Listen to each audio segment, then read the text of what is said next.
नमाज तेरी माँ साले मेरी ब्राह्मण की जमीन में तू नमाज कैसे पढ़ रहा है?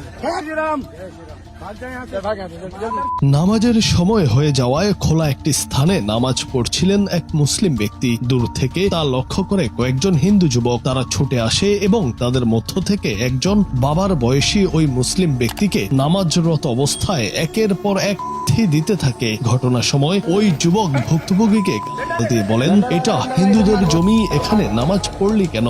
রমজান মাসে রোজা রেখে কাজ করতে যাওয়া ওই বৃদ্ধের সঙ্গে এমন ঘটনায় চরম উত্তেজনা বিরাজ করছে। এই ঘটনা ঘটেছে উত্তরাখণ্ডের উধম সিং নগর জেলার রুদ্রপুর শহরে। ভুক্তভোগী ব্যক্তির নাম শাহিদ। তার বয়ান অনুযায়ী তিনি কয়েকদিন ধরেই ওই এলাকায় কাজ করতে যাচ্ছিলেন এবং নামাজের সময় হলে খোলা এক স্থানে নামাজ পড়েন। ঘটনার দিন ভিডিও রেকর্ড করতে করতে কয়েকজন যুবক তার উপর ঝাঁপিয়ে পড়ে। শাহিদ অভিযোগ করেন, তাকে কেবল মারধরই করা হয়নি, বরং হুমকি দিয়ে জোরপূর্বক জয় শ্রীরাম স্লোগান দিতে বাধ্য করা হয়। অসুস্থ শরীর নিয়ে প্রাণের ভয়ে তিনি সেই স্লোগান দিতে বাধ্য হন।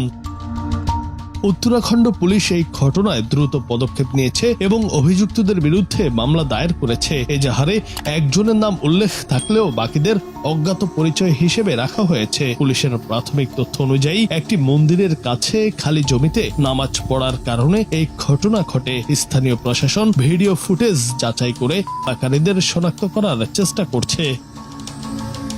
অনেকের মতে এই ঘটনাটি ভারতের ধর্মীয় সহনশীলতা ও নাগরিক নিরাপত্তার প্রশ্নে নতুন করে বিতর্ক উস্কে দিয়েছে। একজন নামাজরত বৃদ্ধের উপর এমন কাপুরুষোচিত আক্রমণ কেবল ব্যক্তিগত বিরোধ নয়, বরং তা সমাজের সাম্প্রদায়িক মেরুকরণের এক ভয়াবহ চিত্র ফুটিয়ে তুলেছে।